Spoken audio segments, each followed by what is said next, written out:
Good morning, everyone. Good morning. I say Meti Ronangan Sira English Tangan Sira confused separate. The book mix the word call. Young Nungai Sumana Ekoi Jimmy Machine, Christian Machine, or the show that Tongan or the show is short in Sibidana. Sigumba platform Ama Simbira Deva Ekoi Rosasi Maruena, where we community leaders or Bireva. Ekoi BP Timothy Ozabshu, ekoi sister ladies Pusu Hagatsiri, Moy and Ina, Vito Birabari and Kazi, the city effort say Erotora. Aduga Lapiri congregation may answer the show. Sumaina community would Siraga, A Gizakinima, the Nikai, the shore giving the equation of Nico and Punse and Sumaina. Harawi aduga masise ekoi damak yamna harawi ahan mo oigini sumaina pullaga anina pullaga zatni na pullaga ishwar ge gospel sharing to na mai se si yamna chau khaba step amine achievement amani hai loje aduga from the bottom of my heart I would like to thank to all the individuals who have sacrificed your time, energy to make these things happen. So I think this will not go in vain. Our Lord Jesus will bless you. So aduga loina na aduga ekoi pastor Livingston Masula na active hoy na ekoi pastor mo oirang so subay society ginamakta moy di adugi anani hay gida society ke welfare ginamakta Sumay must sacrifice the Viraga beyond his magi can having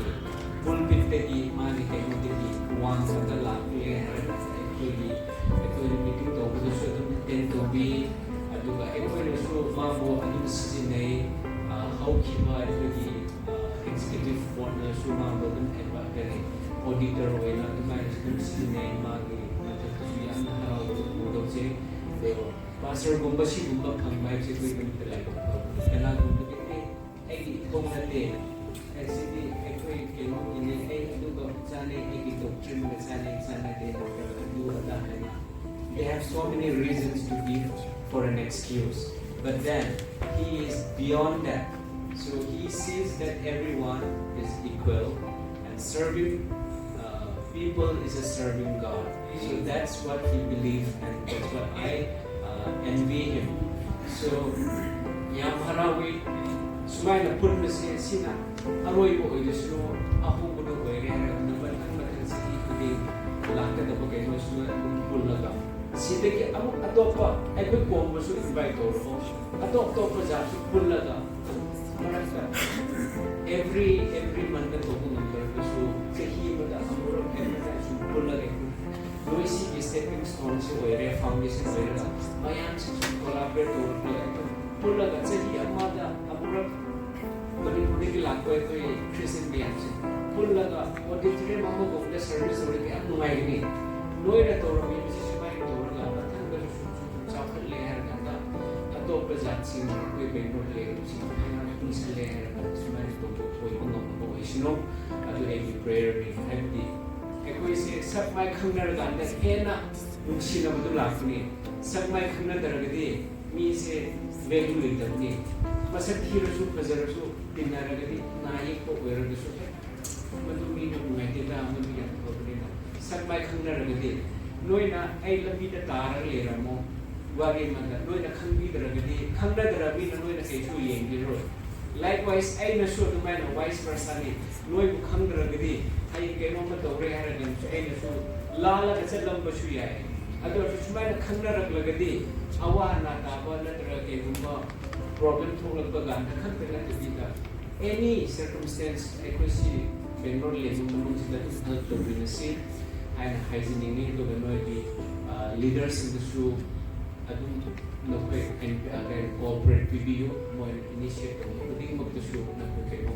follow the view ay ko Christian masana tini ay ko Christian masana manaragadi putting maximum paghaw ng gadal ni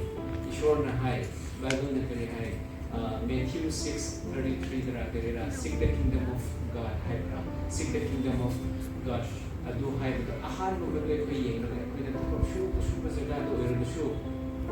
nanga oiba yai mara oiba yai kana jizat oiba yai nang shu famduda nang jizat do nungsiragadi be an exemplary nang shu river thok to chaw gera pick gera kudi makro ya honor toraga thok to biu adu eragadi next nang di future natraga atop lata da bi singin nang na ko mo ka piram bane ko I believe oh hey ay gathi box min na pada ma di na kay lo mo yes we very function we ni man ko bi ju pa to da bi mo ni di phabde ko nang na to sa dok lang do ya na magan do ay ko lay ko ko na ro ko ko ni ha adu mai ne to ro ko na shu yang exact shu yang na Mami jawab kelek ibu kena tahu hari aduna. Isana, giza, kesempatan siragadi. Nanti cukup muda. Apa apa dari hari ini? Ambassador wena, messenger wena. Lain lagi kita tuju, mungkin short tuju, TV ini aja. Itu distrust kita yang sangat lagi. Mereka yang usin Diaspora nak tahu usin. Batang lain itu nak usin se. Bengaluru Baptist Hospital Factory tied up the way, though I really see now Panabuba, Anaya, emergency coordinator, so doesn't admit to work after the discount from money. Young Karada, Noina, general water later, maybe equity flat 20% off and behind me, total money. Other general water later, if the person is condition is not in a good shape, then there is always a room where we can go further beyond that 20% what we have discussed with the BBH in Bengaluru Baptist Hospital. So pass it on this message to your loved and your one who might be in need of this. People who work in IT companies, IT firms, they may not need because they have a proper medical insurance from the company itself, so they can utilize that, they can claim it, they can avail their facilities. But there are a lot of people who work in unorganized sector, and then where they do not get proper, forget about the medical insurance. Some people they don't even get the PF and all. So for those people, so if they get sick or they are in trouble, then please bring it to our notice, especially to your respective leaders. So in return, they will reach out to us. So let's work together, and then let's try to help each other. I could think say, Jackie Chan and a few people are my wife, but the day, Sang made me 80 we already lawyer. Tinglinga ama support to mineraga ekwe ko mo from home the lake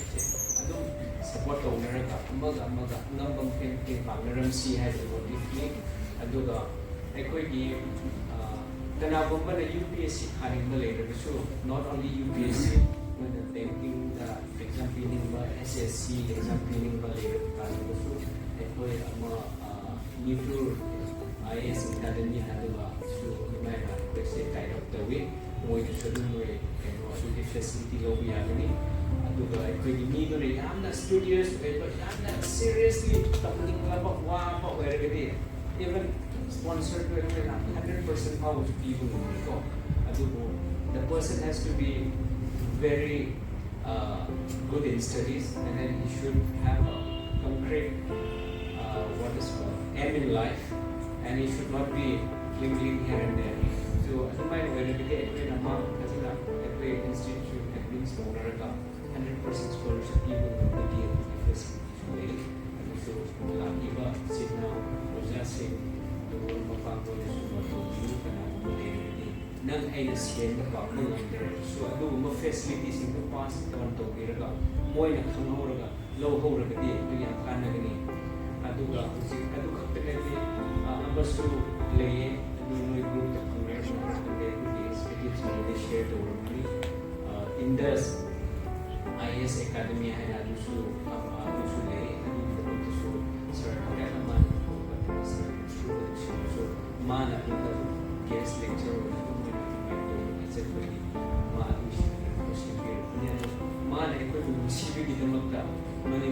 sai ko sa mga sibig na mga yaki ng hindi na umuwi ng longi ng wangi ng niyami ng sa kazaytiyan. Kaya na rin kabila, ay ko yung bukan na ragadi, ay ko yung maragadi, ay mo yung kumarang sa Serto, kumana sa Serto. Sigo ba privilege na graga opportunity na ko since utilize daw siya. So, hainin aduga na musiki hoy thabak adun lay job security issue lay ko security officer hoy kita ko ekoi missing sibai hoy ram retire lo ko ba credit hoy ba aduga no make up ai ba gun license ko lay ba this new lay ni sir ko si bari sa adu issue thabak lay adu ki thabak si ya na nungai ni moi sim se karmai no hai ko da security ni hai na sumai na keno ko da le ra moi na gate ko ham lo ham jin na ra do ko ni na moi sim se elite group to boy da ba ahan ko ka mai no ha foreigners na india la kana ko ba sim ke foreigners adu ke service fee na ai ka da keno security ni hai mo se do mi 7-8 pame ekoi security the background ko tabak to so mi le di adu retirement way praga ke ko feel ko restoring ko di adu siguro tabak to bi ya foreigners retire ko la ko nanda mo ile ko jom ringe na mo ile bullet proof car na mo ko pick up to bi adu private security praga adu mo ile destiny mo ile ko ki ile ka mo ile adu bi kaya ito pa security niya ko sumay na kaya mo sing natin mo level wangan ko mo si yang narabada 40 yung magiging ko ba yung magiging ko may kaya kung masagi magi license gun later ka masagi nung may yaw ba para hindi mama na magwa kaya pa din nung may yun kaya nung do masagi nung may later ko para hindi naman 40,000 na yung science lay doon ako yung missing doon sa talo ko so yung unorganized, unskilled, skilled job kini matang so yung lay ito doon yung kaya so leaders ito ang view kanagin ba na bakery na pagsunin ba baker o ito si later ko so kaya ito view marang di ako na ako yung awa ba yamna IT industry da thabak shu mi se yamde khangde maram ga koi thanga ichinaw ko gi marak de adu gumba mi am le bra ekoi gom de IT da thabak shu gi da machine thira pa mari makak to ram na adu thi ba ngam lai lai na ko adu na ayam de sales da shu ba retail da shu ba beauty salon da shu ba adu khak de ba adu na ekoi da focus do IT da shu gi ko kay mo simple mo di well settled yae adu na ka lai ra ba ko ke mo to bisin ko lambi ka mai sin bisira karamai mo se uplift do sira mo ni problem ka mai tackle do sira ni se ko ni main ke no ene khana ra du le pe adu na wang ka ko di mo ni ko man status le mo ni ko man ba kare hai ni lifestyle le mo di ko ene kare su mo di mo ko ba ni ko ni wa di skill job, unskilled job, organized, sector of shuri ko na it's no way lambi karamay ka ini driver kisu le driver kisu up ko ni driver kisu mai kisu ko na ko ni hai rale ni driver kisu ko mai hai officer ke driver le ko ni meli ko na office government kampo adu sudo sarana khira pakhat ni thabak me hire na hekta yamna adu ni hire na da koi ni delivery ki da thila du ko gi na te thara sumai no oire su khajik tang mi na su regards bi le da ba